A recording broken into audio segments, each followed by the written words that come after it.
Bon, ben, bienvenue tout le monde et bonjour à ceux qui se joignent à nous pour cette dernière conférence de cette série de conférences du programme Leadership et responsabilité citoyenne.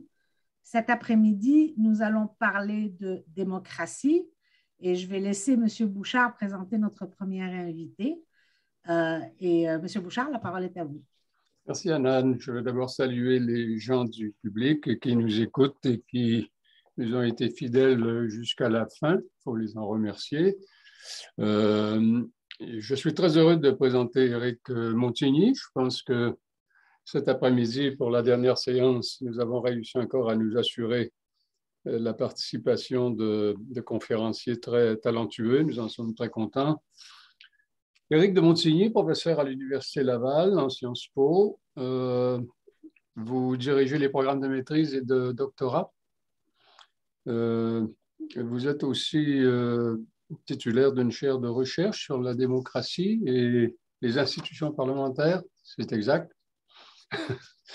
Vous vous intéressez évidemment à la démocratie au Québec et à son évolution, plus précisément aux conditions qui commandent cette évolution, des conditions culturelles notamment et d'autres. Vous avez beaucoup publié sur les diverses dimensions de la démocratie parlementaire en particulier. Vous vous intéressez aux partis, au militantisme politique, au lobbyisme. Ça existe donc, le lobbyisme au Québec, hein? Absolument, c'est très transparent. Vous vous intéressez aussi aux comportements électoraux et d'autres aspects de votre discipline. Alors, la question que vous allez aborder avec nous est de la plus haute importance. Comment se présente l'avenir de la démocratie au Québec? Tout le monde a très hâte de savoir comment elle se porte, cette démocratie. Nous vous écoutons. Merci beaucoup, M. Bouchard. D'abord, c'est un plaisir d'être avec vous cet après-midi pour discuter, réfléchir sur effectivement l'évolution de la démocratie au Québec, ses défis, ses enjeux, ses problèmes, mais aussi ses perspectives d'avenir. Je vais partager avec vous, si vous le permettez, un petit PowerPoint. On va voir si ça fonctionne. Donnez-moi quelques instants pour placer tout ça. Ça fonctionne, ça semble fonctionner. Alors, quel vaste sujet pour se limiter à une vingtaine de minutes. Donc, je vais aller tout de suite avec la question qui nous est posée pour vous parler de la démocratie au Québec. D'abord, le Québec a la question principale, est-ce que le Québec est-il à l'abri des dérives qui frappent les diverses sociétés démocratiques dans le monde? Bien, trois éléments qui vont structurer ma présentation cet après-midi. D'abord, le Québec ne vit pas sous une bulle de verre. Donc, il y a des influences, des courants, des éléments aussi qui se passent au-dessus de la frontière immédiate du Québec ou ailleurs au Canada ou en Europe qui influencent la vie politique au Québec. La deuxième chose, c'est que la démocratie québécoise, elle est solide. On vit dans une société qui compte parmi les démocraties les plus vieilles et les plus stables du monde. On a des parlements qui siègent de façon ininterrompue au Québec depuis très, très, très longtemps. Et je vous dirais que c'est un phare sur le plan du parlementarisme en Occident, mais aussi à travers le monde. L'autre élément, et là, il y a des enjeux, il y a des défis, c'est l'enjeu du renouvellement générationnel qui est important. Et ça, on va s'y attarder ensemble dans quelques instants. Donc, premier élément, je pense qu'il faut mettre la table sur les acquis démocratiques dans le monde qui peuvent être remis en question. On le voit, il y a de la turbulence. On voit un conflit actuel entre la Russie et l'Ukraine où la démocratie est au cœur des valeurs qui sont en jeu entre les deux belligérants.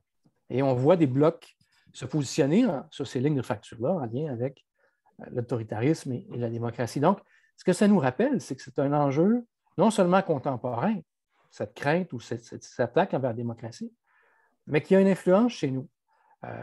Et pas plus tard qu'il y a quelques temps, au sud de la frontière, on a vu des débats aussi qui pouvaient même nous sembler inimaginables dans la démocratie qui était établie, se poindre et apparaître dans des sociétés pourtant qu'on dit démocratiques. Donc, on a un monde en mouvement. Ici, vous avez une image un peu des résultats du World Survey.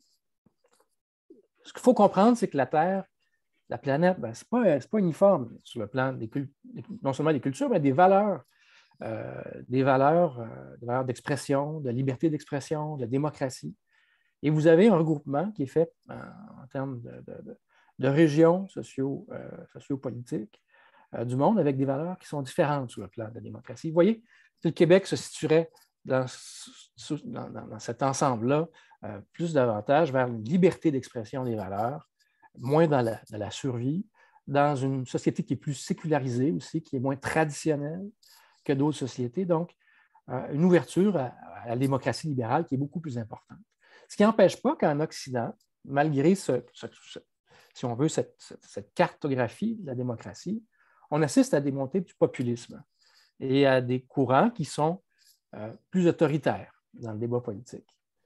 L'autre élément qu'il faut souligner, c'est qu'il y a eu une vague de démocratisation qui a été importante dans le monde. On le voit d'ailleurs en Amérique latine, notamment en Europe de l'Est, depuis une vingtaine ou une trentaine d'années, mais ce sont des démocraties émergentes qui demeurent, dans certains cas, très fragiles. L'autre élément, je en parlais tout à l'heure, c'est que l'affrontement démocratie-autoritarisme, il est réel un peu partout sur la planète. Et l'endroit où on le voit avec le plus d'acuité et de désolation, c'est ce qui se passe actuellement en Ukraine. Il ne faut pas vous aller très loin non plus pour voir des crises de la démocratie. Juste aller au sud de la frontière aux États-Unis. Vous avez les images ici de l'invasion du Capitole de janvier il y a quelques temps, mais ce n'est pas tombé de nulle part, ça. La satisfaction envers la démocratie aux États-Unis est en chute libre. En 1995, c'était 75% dans les données, ou 3 Américains sur 4 qui étaient satisfaits de la démocratie. En 2020, c'était moins de 50%.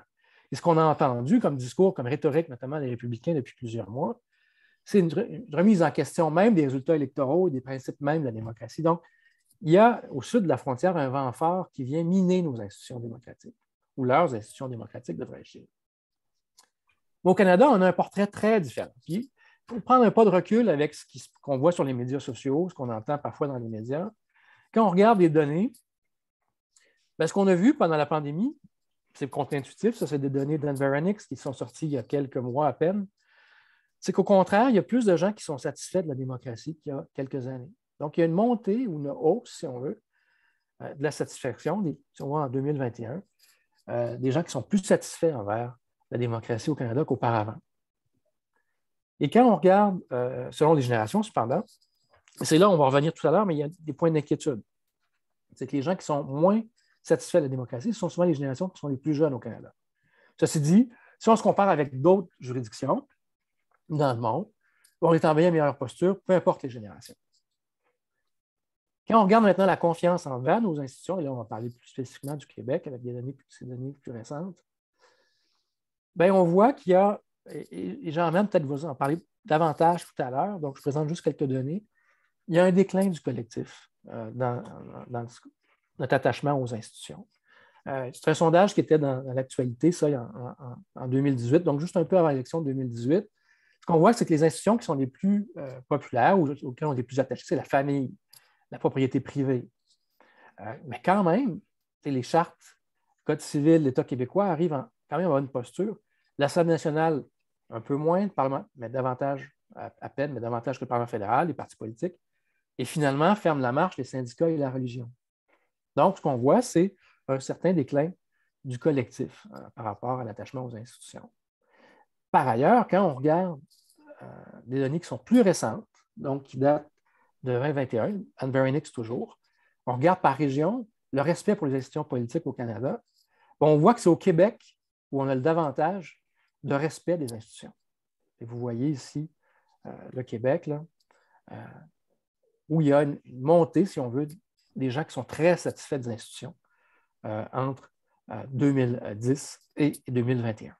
Donc, ça paraît contre-intuitif parce que ce n'est pas ce qu'on entend dans le discours public. Lorsqu'on regarde les données, il y a un plus grand respect envers les institutions au Québec qu'ailleurs au Canada, mais aussi par rapport aux années antérieures au Québec. Et ça, une piste d'hypothèse, c'est que la pandémie, oui, on a entendu beaucoup de gens critiquer, manifester dans les rues, mais il y a eu, je pense, un retour du sens de l'importance du politique dans nos vies. D'avoir des dirigeants qui comptent, qui font bien les choses par rapport à des dirigeants qui l'échappent, on a vu pendant la pandémie que ça pouvait avoir des conséquences. Et ça, c'est une hypothèse qu'il faudrait creuser, mais dans les données au Québec, ce qu'on constate, c'est qu'il y a un regain de confiance envers les institutions. L'autre élément que je veux vous parler, parce qu'on parle beaucoup de quand on parle de démocratie, il faut parler de contre-pouvoir. Puis on a vécu une crise sanitaire qui n'est pas tout à fait terminée. Il y a encore des mesures spéciales qui s'appliquent. Mais les contre-pouvoirs, c'est multifacette. Là. Le contre-pouvoir, c'est à la fois les tribunaux, à la fois les médias, à la fois les syndicats dans une société. Comment ils s'expriment? Bon, bien, au Québec, les Québécois font confiance, très confiance aux médias. Donc là-dessus, là, on est assez, si je prends les données de l'Anglois, par rapport aux Américains ou par rapport à d'autres sociétés dans le monde, on est privilégié.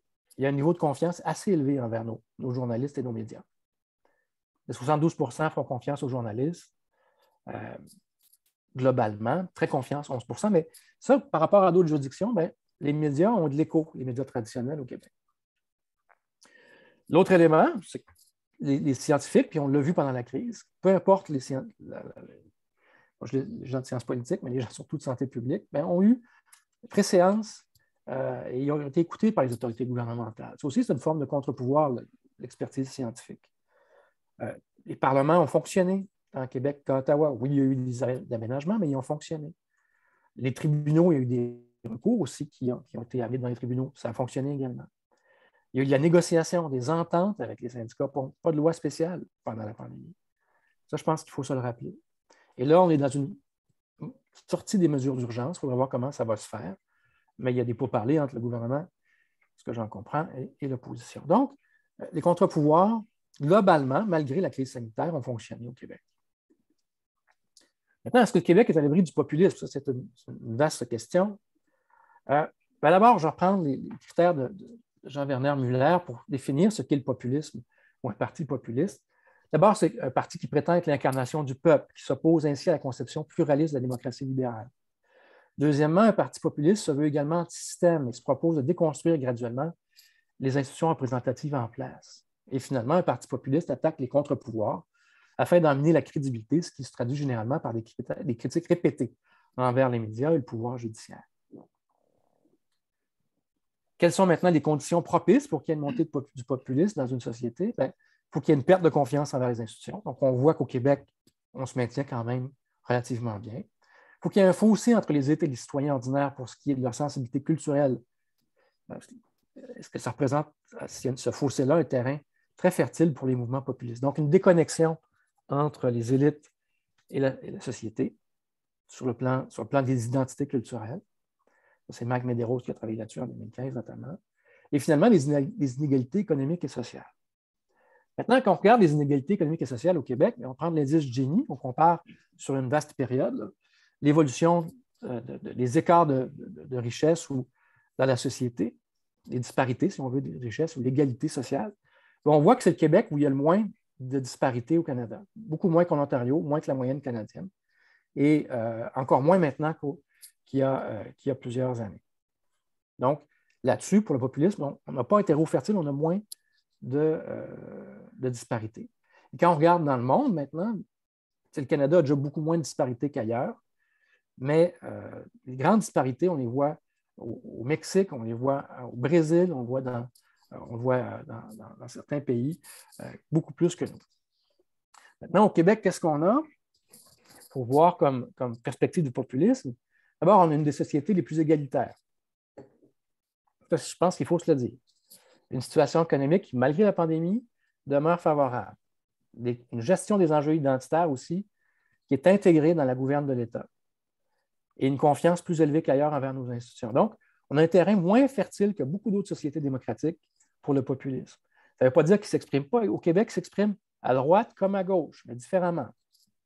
Chez les conservateurs, le Parti conservateur est clairement un parti qui est non seulement anti-système, mais qui est populiste, qui s'avoue populiste pour critiquer les élites, critiquer les médias, critiquer des contre-pouvoirs.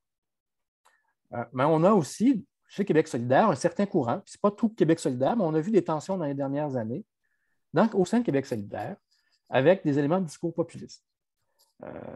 Par exemple, dans Le Devoir la semaine passée, il y avait une entrevue samedi dernier de Catherine Dorion où elle disait que le vrai pouvoir, ce n'est pas dans un parlement, c'est dans la rue. Donc là, on a vraiment une démarche qui est anti-système. Puis, si on ajoute à d'autres déclarations, notamment de cette députée-là, bien, il y a un discours, des éléments populistes dans le discours de Québec solidaire. L'autre élément, je pense qu'il faut voir, puis c'est une question fondamentale, est-ce que le Québec est une société polarisée? Quel est le niveau de cohésion nationale au Québec? Au Québec, on est une société qui, traditionnellement, recherche des consensus. C'est les vraies polarisations au Québec, là, on les a vues pendant les périodes référendaires de 80, 95, sur la question nationale, entre les oui et les non. Depuis ce temps-là, il y a un éclatement des axes politiques, ce que moi j'ai identifié à une dépolarisation, où la politique est beaucoup plus éclatée. Et c'est une petite nation, Québec, puis je reprends les travaux de Stéphane. Il y a de la cohésion, il y a de l'avantage sur le plan économique, mais il y a de l'avantage aussi, ça a été démontré pour les plus petites nations, sur le plan de la cohésion en temps de crise. L'étude de Van Wavel, une vaste étude internationale publiée en 2022, qui démontre notamment que chez les petites nations, la cohésion nationale a eu de l'impact sur l'application des mesures sanitaires. Les gens se serrent les coudes en temps de crise davantage dans les petites nations. Donc, une cohésion nationale. Et ça, pour le populisme, c'est plus difficile de faire face à ce type de cohésion nationale-là. Mais ceci dit, quand je dis que le Québec ne vit pas dans une bulle de verre, il y a des dangers qui viennent attaquer notre démocratie. On a des concitoyens qui sont aspirés dans la désinformation et qui donnent dans certains médias sociaux une image tronquée de la réalité. Ceci dit, il y a des sceptiques. Ce n'est pas tout le monde qui va s'intégrer ou qui va s'abreuver des médias sociaux ou des théories du complot qu'on peut y retrouver. 2 tiers des Québécois expriment des doutes sur la fiabilité des nouvelles que transmettent les médias sociaux, d'ailleurs, dans une étude de l'emploi publiée en 2019. Là, je vais revenir au défi générationnel. Les jeunes, cependant, font nettement plus confiance aux médias sociaux comme source d'information que les plus âgés. Et ce qu'on voit, c'est des narratifs parallèles, hors des cadres nationaux qui apparaissent sur les médias sociaux. Prenons par exemple tout le discours anti-vax et pro-Poutine. Il y a quelques jours, qui démontrait que c'est le même monde. Donc, ils sont pro-Poutine et anti-vax. Donc, ça veut dire qu'ils s'abreuvent à une même source ou à un même narratif de construction de l'information sur les médias sociaux. Donc, il y a des écueils, il y a des lignes de risque. Eh bien, un des éléments, je pense, c'est lorsqu'on voit, je le disais tout à l'heure dans les données, moins grande confiance envers les institutions, mais ça apparaît chez les nouvelles générations, ce phénomène-là, surtout. Donc, on le sait, les gens votent moins, mais je vais vous donner des données qui datent d'un colloque qu'on a fait, puis d'un livre qu'on a publié sur la génération Z, en 2019, plutôt qu'on a publié ce livre-là. Les données datent de 2018.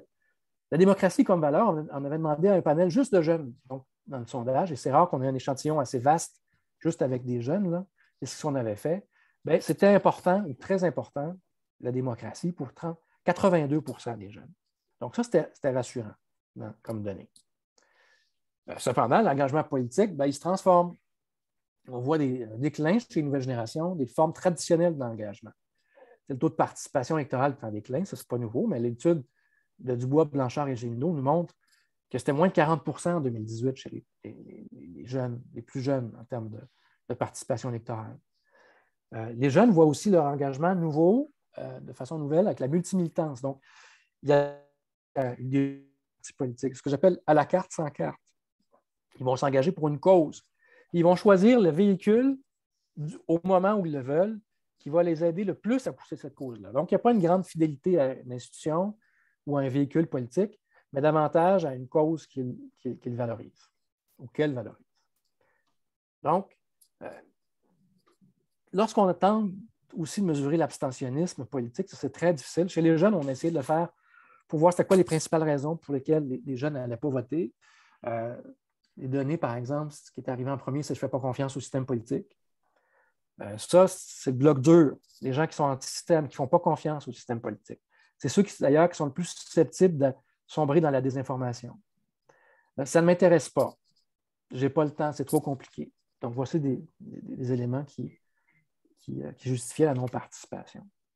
Maintenant, là où ça devient intéressant, c'est qu'est-ce que ça veut dire l'implication politique pour des jeunes? Donc, pour les plus vieux, s'impliquer politiquement, c'est peut-être prendre sa carte de membre, militer dans un parti politique, donner des heures. Mais pour les plus jeunes, discuter de politique avec des amis, c'est déjà s'impliquer. commenter sur les médias sociaux aussi, c'est militer. Donc, c'est les deux premiers éléments de référence pour eux et elles dans ce qu'on avait sondé comme étant des éléments d'engagement politique. Ils viennent ensuite participer à une manifestation, un mouvement spontané, participer dans un groupe ou une association. Militant dans un parti politique, ça arrive, dans un syndicat, ça arrive vraiment, vraiment à la base, en dernier. Maintenant, comment on défend ses idées? Ça, c'est rassurant aussi. Le premier élément, à 26 %, c'était discuter avec des gens qui ne pensent pas comme moi. Une des craintes, et ce qu'on voit dans certaines sociétés, c'est que des gens qui s'enferment dans des silos, donc débattent plus avec des gens qui ne pensent pas comme eux. Sur leur fil de médias sociaux, ils sont uniquement avec des gens qui pensent comme eux. Donc, que le premier réflexe, ce soit de discuter avec des gens qui ne pensent pas comme eux chez les jeunes, ça, pour moi, c'est une piste qui me rend assez optimiste pour l'avenir. Dans l'avenir de la démocratie québécoise, je pense que j'arrive dans mon temps, là. Je ne sais pas. Il me reste. Il vous reste 4 minutes à peu près. 4 minutes. Bon, je vais aller assez rapidement. Quand on se questionne sur l'avenir de la démocratie québécoise, bien, il faut faire un pas de recul. Ceux qui sont plus vieux comme moi se souviennent de Fukuyama qui disait la fin de l'histoire, ben, c'est avec la chute du mur de Berlin. Parce que les démocraties ont remporté la grande victoire contre le communisme, contre l'autoritarisme. Et ben, c'est la fin de l'histoire.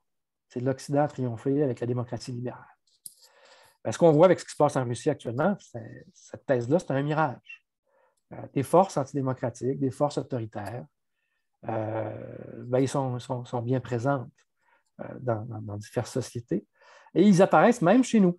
Il y a des discours antidémocratiques, des discours plus autoritaires, certains éléments plus populistes aussi et il faut le dire, le populisme s'attaque à la démocratie libérale, s'attaque au contre-pouvoir, s'attaque et au pluralisme, parce que le populisme, c'est la prétention même d'incarner la volonté populaire chez un individu ou un seul parti. Donc, un seul parti ou un seul acteur, et on le vit avec Donald Trump, se prend pour la volonté populaire. Il incarne à lui seul, par sa bien-pensance ou son omniscience, la volonté populaire à lui seul. Moi, ce que je constate, et c'est ce qui me rend optimiste par ailleurs, c'est qu'avec la guerre en Ukraine, cette malheureuse guerre épouvantable, bien, on retrouve un retour au sens des mots liberté et dictature dans l'espace public. Des mots qui ont été galvaudés de façon épouvantable pendant la pandémie. On disait que le Québec était une dictature, alors que ce n'est vraiment pas le cas.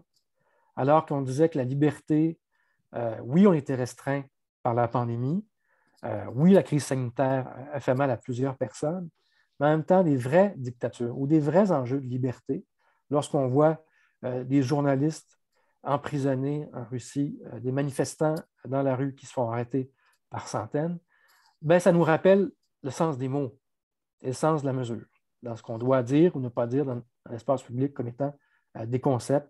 Bref, je trouve que ça nous ramène au réel et au sens des mots. Et moi, je trouve que moi, je suis un enfant de... Moi, sur le plan de la socialisation politique, il y a 2 événements marquants qui m'ont formé. Et ça traduit mon âge, c'est l'échec de l'accord du Lac-Meach. Donc, dans les rapports Canada-Québec, moi, ça a conditionné mon cheminement pour ma vie et mon analyse de la vie politique. Et la chute du mur de Berlin. Donc, la conscience qu'il y avait un monde autre, où la liberté n'était pas possible à l'extérieur d'un rideau de fer. Et ce que je trouve pour les nouvelles générations, c'est que ce qui se passe actuellement, c'est un éveil démocratique, un rappel de la valeur de ce qu'on a et ce qu'on peut perdre. Et ça ben, ça fait longtemps que ce n'est pas arrivé. C'est pas arrivé en Occident. On se regardait tous nos petits bobos en Occident, nos petits problèmes. Puis maintenant, on peut trouver nos débats un peu futiles par rapport à ce qu'on voit actuellement. Je le rappelle aussi pour le Québec. Le Québec, c'est une des plus vieilles et des plus stables démocraties au monde. Une démocratie ouverte. On était les premiers dans l'Empire britannique à l'époque à intégrer des Juifs dans notre enceinte parlementaire. Ça se faisait nulle part ailleurs. Ça, on se le rappelle pas souvent. On a des institutions qui fonctionnent, qui sont stables, oui, qui sont perfectibles de façon importante, mais en même temps, ça fonctionne. Et Et c'est important un Parlement, pourquoi? Un Parlement qui fonctionne parce que c'est l'endroit où on débat de façon civilisée de nos différends, de nos fractures. Ça ne veut pas dire que le Québec pense tout pareil. Au contraire. Mais dans un Parlement, ce qu'on retrouve, puis même un Parlement paritaire, actuellement, ben, c'est une grande ouverture. Un Parlement où il n'y a jamais eu autant de gens des minorités aussi qu'actuellement qui sont représentés. Donc, on est dans une des démocraties les plus stables, les démocraties au monde, mais aussi il y a des effets de la crise sanitaire. Il faut s'en rendre compte. Il y a une partie de nos concitoyens qui ont été aspirés, notamment par les médias sociaux, dans des discours qui sont, pour le moins particuliers, anti-système, complotistes. Il y a des gens qui ont été blessés dans la crise sanitaire. Ce qu'il faut voir, par ailleurs, dans les effets à long terme, ou plus ou moins long terme, c'est est-ce que c'est des gens qui votaient avant? Est-ce que c'est des gens qui n'avaient pas déjà décroché? Et donc, je pense que sur le plan de la science, il faut creuser encore davantage, et ce n'est pas facile de le faire. Il y a une étudiante chez nous qui l'a fait, Joëlle Steben Chabot. Il faut trouver les gens qui ne participent pas dans les processus, et c'est compliqué de le faire parce qu'ils n'ont pas confiance non plus quand on veut les étudier. Non, mais il faut le faire. Donc, quels seront les effets à long terme de la crise sanitaire? Bien, ça, il faudra le voir, mais on part dans une bien meilleure posture que d'autres endroits en Occident. Et finalement, il faut connaître les nouvelles formes de participation des jeunes. Ce n'est pas parce qu'ils votent moins qu'ils sont moins militants dans d'autres façons de l'être, qu'ils ont une conception différente du militantisme comme tel. Et finalement, bien, ce qu'il faut voir, c'est qu'on a développé au Québec des standards éthiques beaucoup plus élevés avec le temps pour nos politiciens. Steve Jacob et moi, on va sortir un ouvrage là, sur les cadeaux et les élus dans quelques mois. On a fait des entretiens, on a fait des sondages auprès des élus, on apprend beaucoup de choses intéressantes, mais il y a un changement de culture qui s'est opéré au Québec, où nos élus ont des standards éthiques beaucoup plus élevés qu'ailleurs, mais plus élevés aussi que leurs prédécesseurs. Alors voilà ce que je voulais vous présenter aujourd'hui. J'espère que ça a su vous intéresser.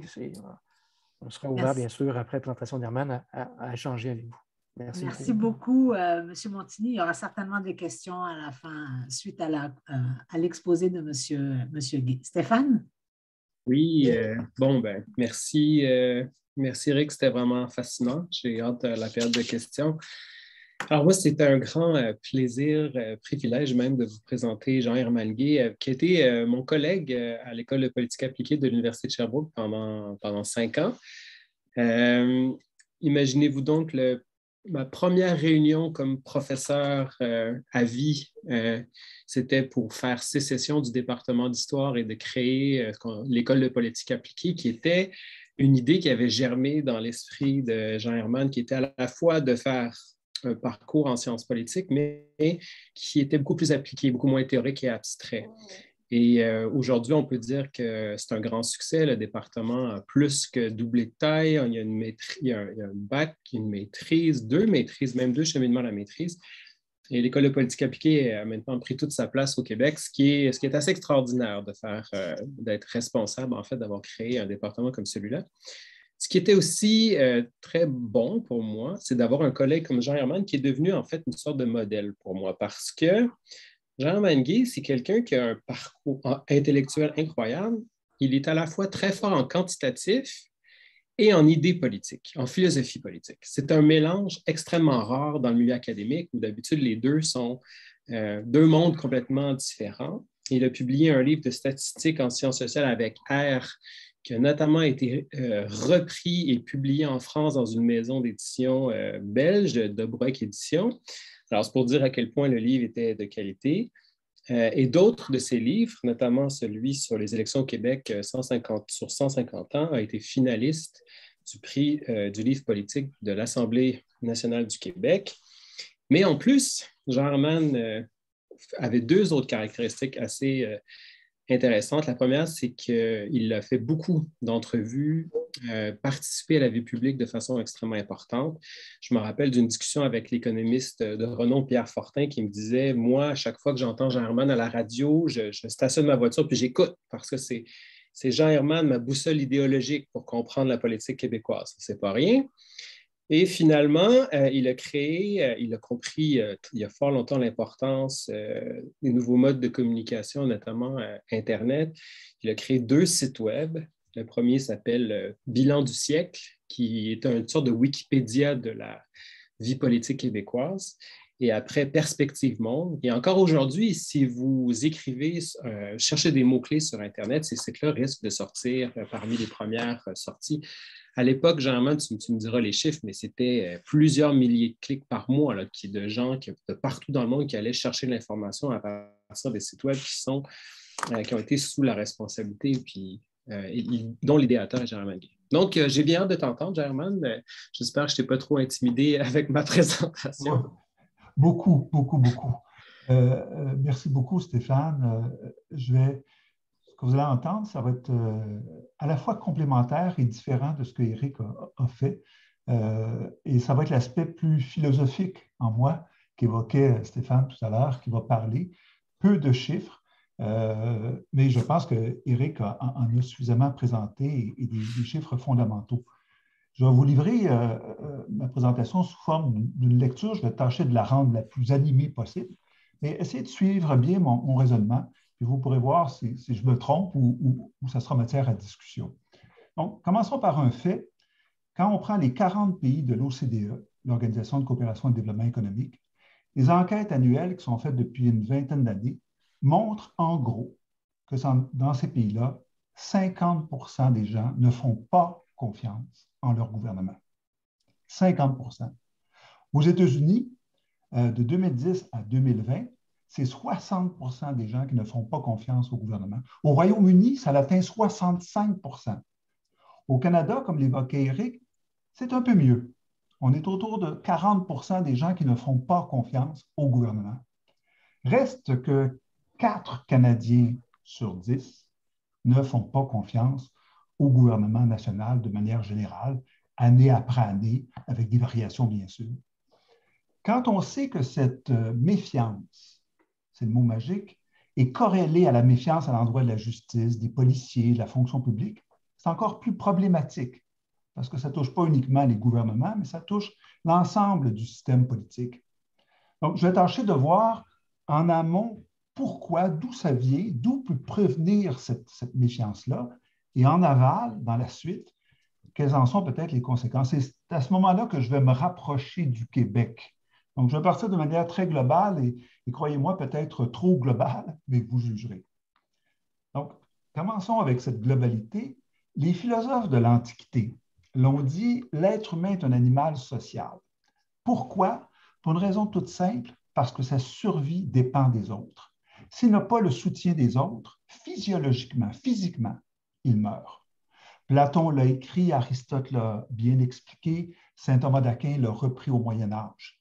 Comment la société donne-t-elle cette puissance que l'individu n'a pas? Par un processus fondamental.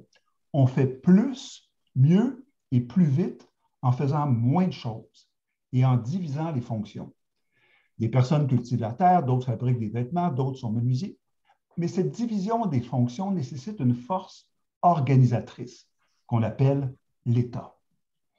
On peut, en simplifiant, dire que de l'aube de l'humanité jusqu'en 1800, jusqu'au début du 19e siècle, le cercle de la dépendance, pour la plupart des êtres humains, se limitait à un rayon de quelques kilomètres. La plupart des humains ne sortaient pas de leur village. Pour prendre un terme économique, leur vie était faite des intrants qui étaient dans un horizon familier, fait de proximité. Aussi bien pour ce qu'ils mangeaient que pour les matériaux qu'ils utilisaient pour bâtir, tout ça venait de rapports proches. Au 19e siècle, les choses vont changer très rapidement. Avec le chemin de fer, l'urbanisation, le cercle de la dépendance s'élargit. De 1800 à 2020, donc jusqu'à récemment, 4 révolutions industrielles, celle de la machine à vapeur, celle de l'électricité, celle de l'électronique, puis actuellement celle de l'intelligence artificielle et des objets connectés, vont progressivement et rapidement élargir l'horizon des dépendances et vont complexifier cet horizon-là. Une part toujours plus réduite de ce qu'on consomme vient du local. Et au plan des communications, cette extension est semblable grâce aux journaux, d'abord à la fin du 19e, puis à la radio, la télévision et enfin Internet. Bref, comme le disait McLuhan, le village est devenu global. 4 mots vont suffire. Cette dépendance s'est mondialisée, c'est évident. Elle s'est totalisée dans la mesure où elle renvoie à presque tous nos besoins, des besoins de santé jusqu'aux besoins de communication. Elle s'est connectée, inutile d'en dire plus, et elle est en voie de se robotiser. C'est-à-dire qu'on va procéder par algorithme au point qu'on va pouvoir réaliser ce que Alan Turing disait, qu'on va confondre l'être humain avec la machine. Donc, cela étant dit, cette croissance de la dépendance va avoir un effet extrêmement positif pour l'être humain. Avec l'amélioration des conditions de vie, la réduction de la mortalité infantile et l'allongement de la vie. La conséquence est gigantesque. Je vous donne un chiffre à retenir. En 1800, au tout début du 19e siècle, l'humanité comptait 1 milliard d'êtres humains. À notre époque, en 2020, disons, là, c'est 8 milliards. La population de la planète a multiplié par 8.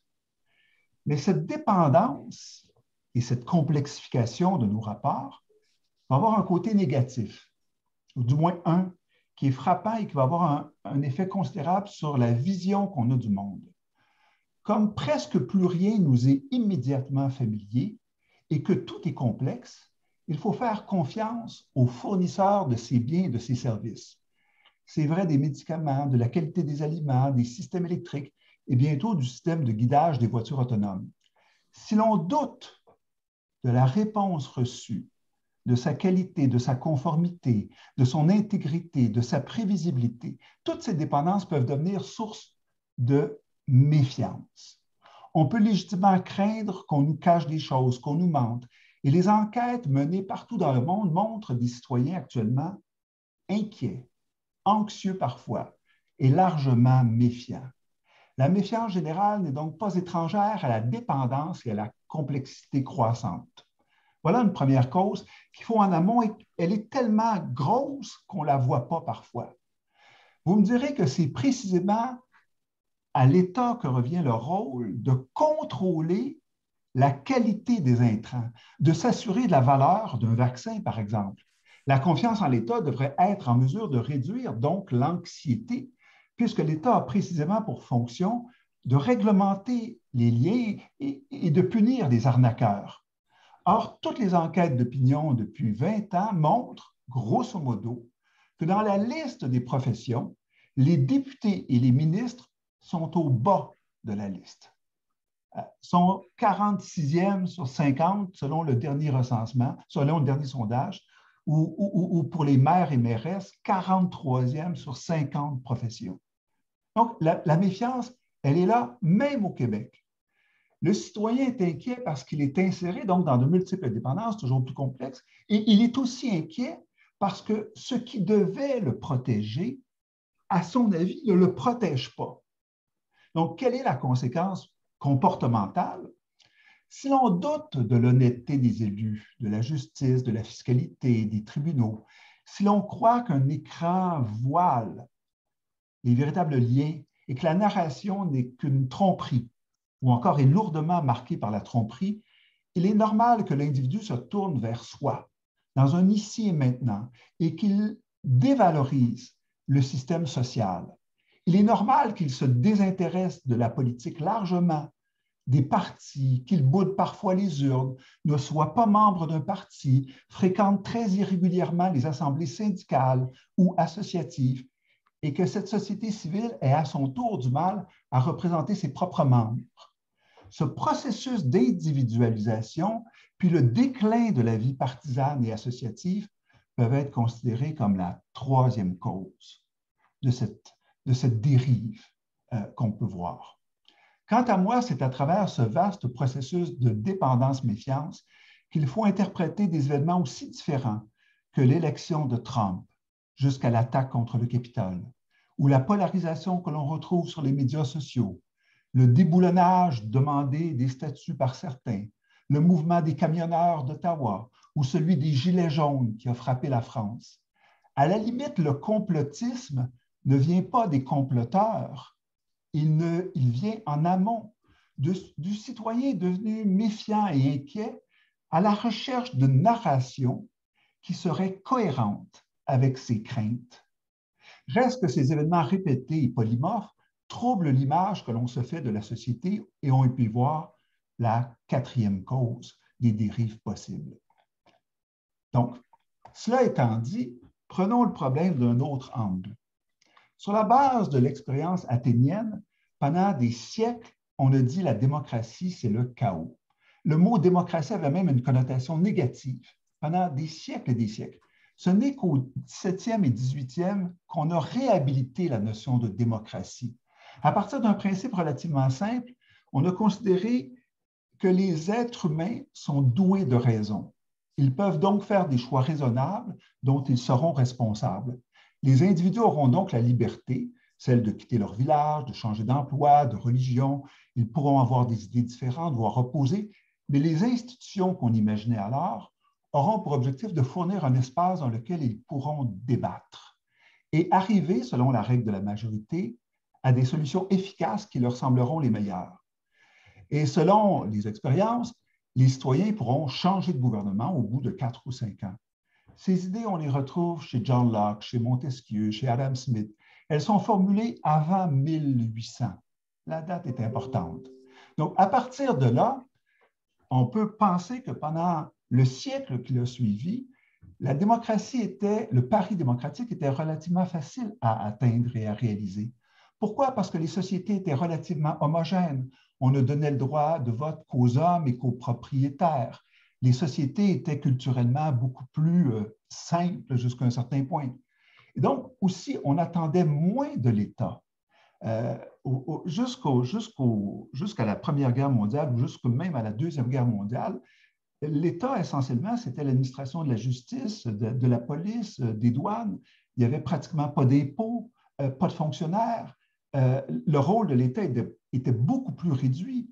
Les lois étaient courtes, le pouvoir réglementaire était faible, les programmes sociaux étaient inexistants, il n'y avait pas de taxes.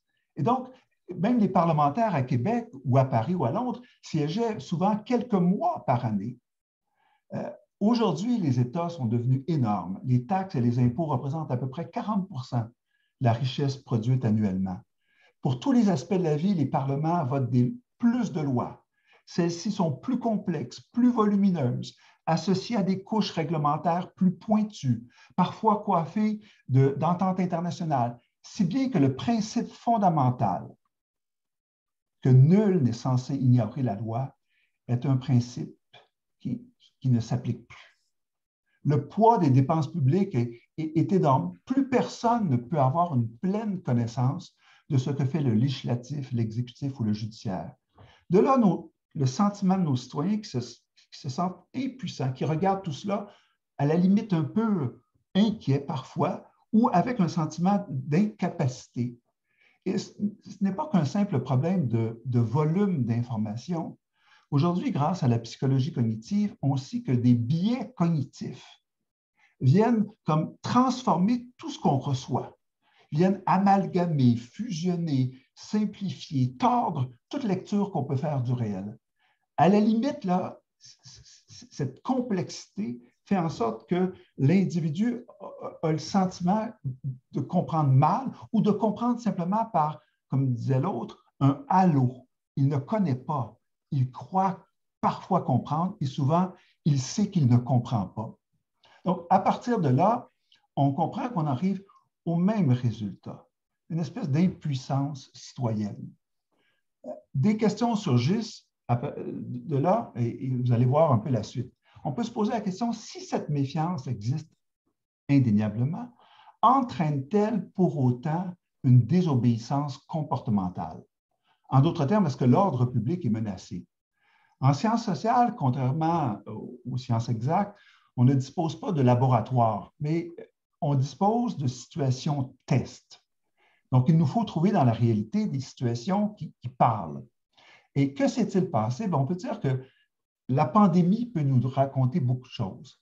Malgré l'étendue des contraintes, les modifications majeures des habitudes de vie, les restrictions gouvernementales ont été, somme toute, respectées.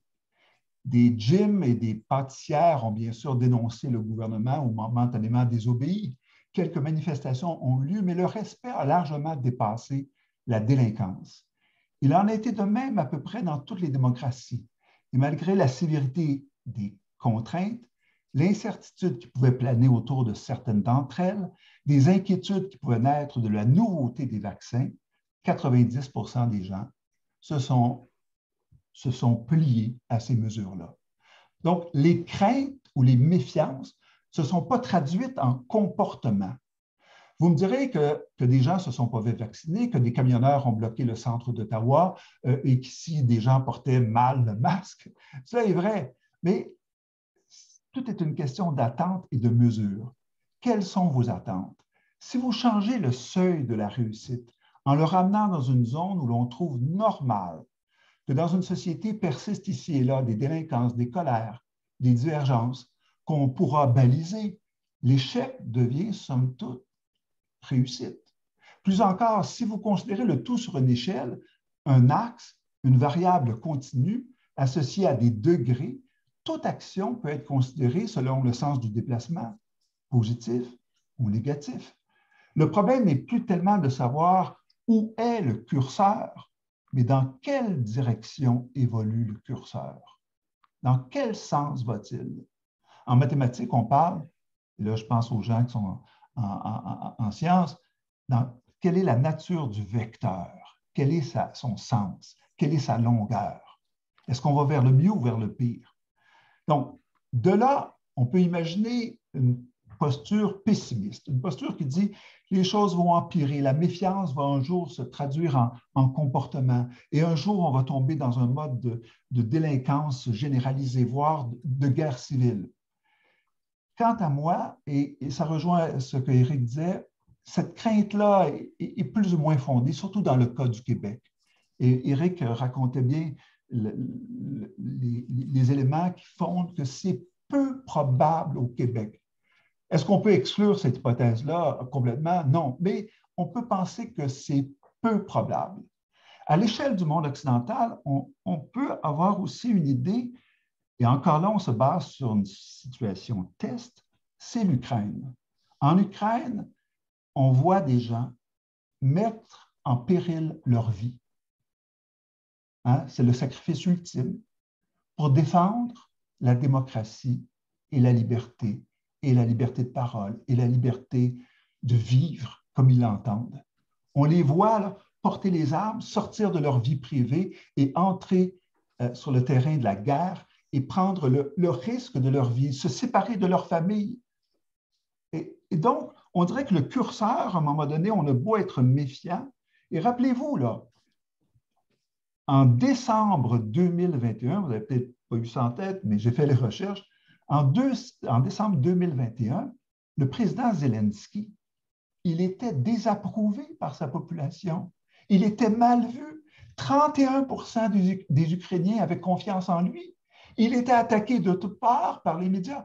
Et vous voyez là, même si les gens avaient peu confiance en lui, quand on a touché, hein, quand la situation s'est à ce point dégradée, c'est comme si les gens s'étaient dit, mais non, là, on touche un seuil. Et là, on touche quelque chose de fondamental. Et à partir de là, son taux d'appui a rebondi dans l'autre sens, comme si le curseur rebroussait chemin et rebondissait. Et là, actuellement, son niveau d'appui est de l'ordre de 91%. Et tout ça Donc, vous voyez que la méfiance ne mène pas nécessairement à cette décrépitude, à cette chute, et que le pire n'est pas nécessairement à craindre. Je boucle avec 3 exemples très québécois. Et là, vous allez comprendre un peu. Et là, j'entre dans une dimension un petit peu différente. En 2020, au Québec, on a supprimé les élections scolaires. Pourquoi? Faute de votants. Faute de candidatures souvent. Est-ce un recul démocratique? Concrètement, oui. Était-ce nécessaire? Quant à moi, oui. Les gens se sentaient impuissants, participaient peu, s'impliquaient peu, faisaient peu de recherches, étaient peu investis dans ce domaine-là. Donc, est-ce qu'on a eu raison d'enlever cet élément démocratique? Quant à moi, oui. Prenons un deuxième exemple. En matière de santé, il y a des gens, et pas les moindres, et je pense à mon ami et l'ancien ministre de la Santé, Régent Hébert, il y a des gens qui croient qu'on devrait prendre la gestion des services de santé et retirer cela des mains directes des élus. En d'autres termes, qu'on devrait donner beaucoup plus d'indépendance à des technocrates qui, de manière régionale, à partir, bien sûr, d'objectifs fixés par le gouvernement et par les élus, mais qu'on laisse la gestion de la santé à des spécialistes, à des technocrates qui, eux, auront des comptes à rendre et on aura dans chaque région des tableaux de bord pour suivre en détail ce qui se passe. Et certains vont même jusqu'à dire que les éléments démocratiques qu'on a introduits, par exemple la présence des gens sur des conseils d'administration, que tout ça s'avérait, somme toute, plutôt improductif et peu démocratique. Troisième exemple, c'est le climat. Le phénomène du réchauffement n'est perceptible que sur la moyenne et la longue durée. On le sait, par une analyse statistique des températures. Les variations annuelles de température sont trompeuses, voire anecdotiques. En ce domaine, comme en bien d'autres, il n'y a que la communauté scientifique qui puisse avoir une image correcte et probante des dangers qui nous guettent.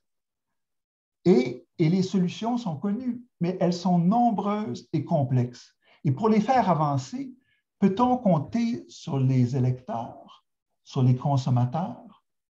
Peut-on compter sur la liberté individuelle? Peut-on compter simplement sur l'éducation?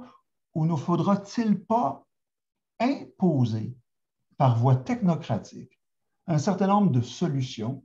Pourquoi? Parce que dans chaque région ou selon les circonstances, les gens se bloquent, les gens refusent, les gens retardent.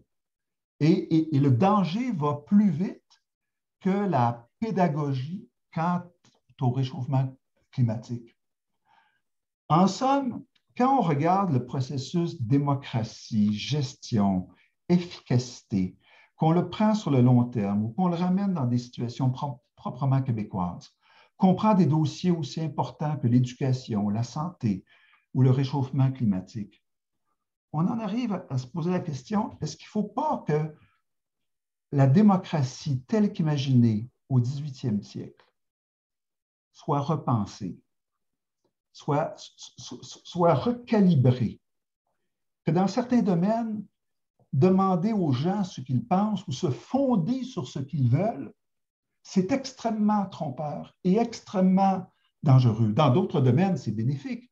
Puis on souhaite que d'une manière, en termes de surveillance globale, les élus conservent l'essentiel de la capacité à viser à ce que les objectifs soient atteints. Mais dans la gestion, de plus en plus, on peut penser qu'il faut moins de politique et plus de science, plus de méritocratie, plus de technocratie et moins de suivi des lignes ouvertes ou des réseaux sociaux.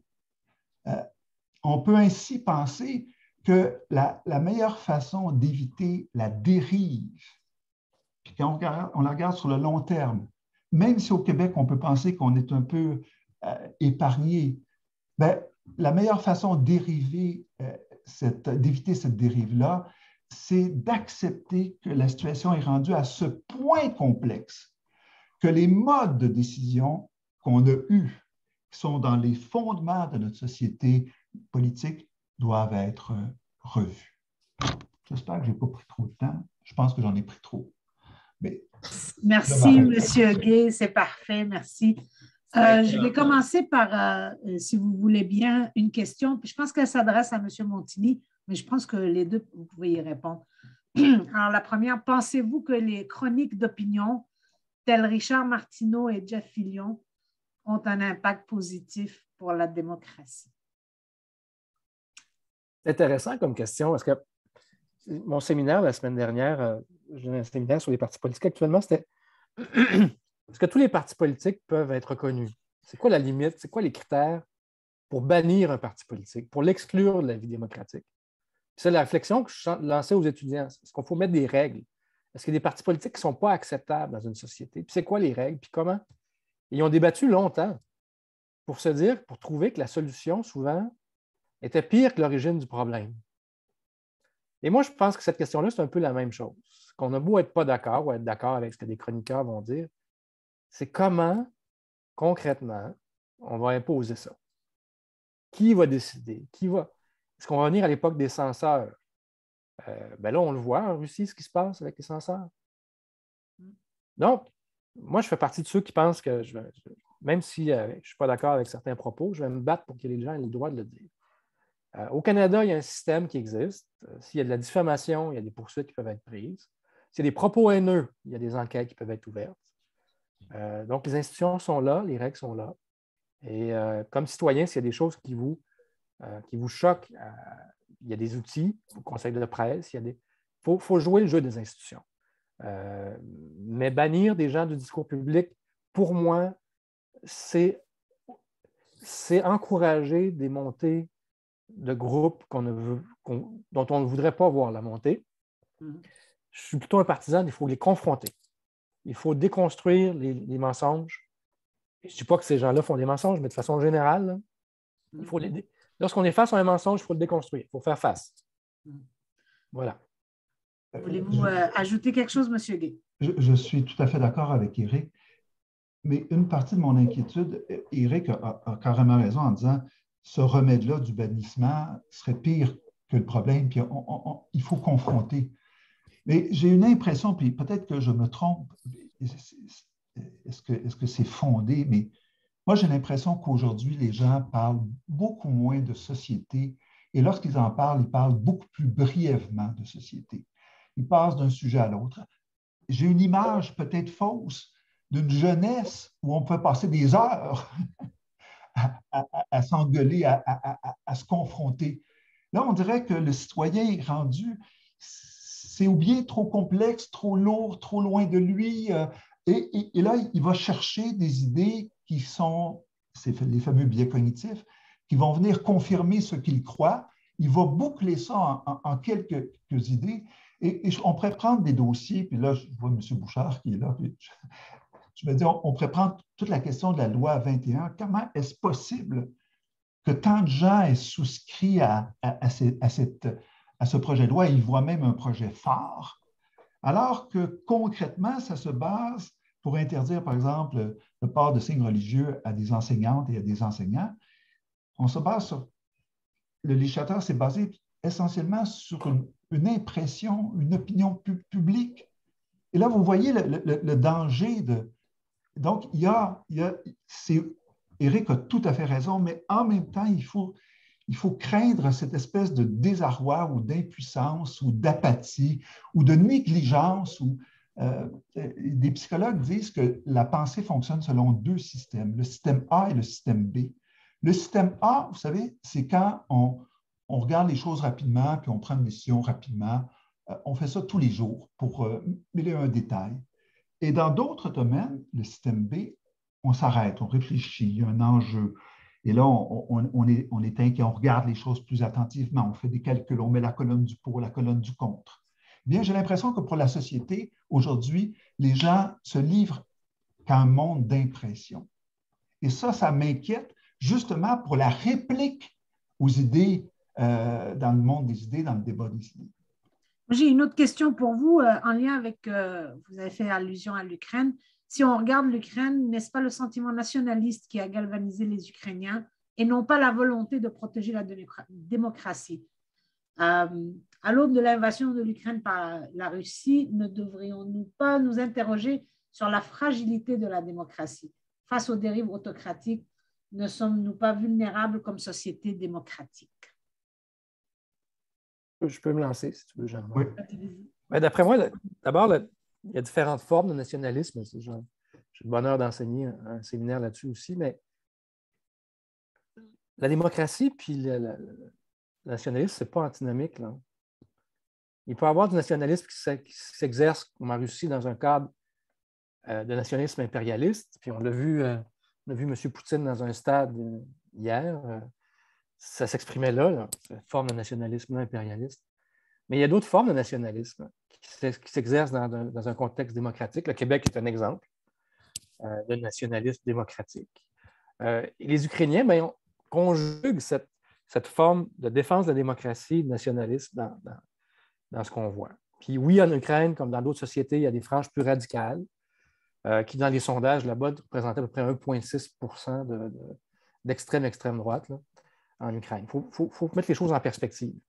Ça, c'est la première chose. La deuxième chose, pourquoi ça s'inscrit dans un cadre démocratique? Je trouve que le symbole le plus fort, je n'aurais jamais imaginé un président en guerre faire une tournée des parlements dans le monde. Et ça, pour moi, c'est le symbole le plus fort de ce conflit-là. C'est que les parlements en Occident redeviennent le centre. Pourquoi? Parce qu'on manifeste devant les parlements. Il ne faut pas pouvoir rien non plus sur le plan de la symbolique. C'est que c'est le centre de la démocratie, sur le plan symbolique. Et sur le plan pratique aussi, c'est là qu'on fait les arbitrages pour les lois et qu'on envoie nos représentants. Mais on a une tournée des parlements et c'est comme c'est le World Tour du président ukrainien des parlements. Là, ça va être la France la semaine prochaine. On se l'arrache dans les parlements. Et ça, pour moi, c'est la symbolique très, très forte. Le fait aussi que le Parlement ukrainien a siégé même sous les bombes.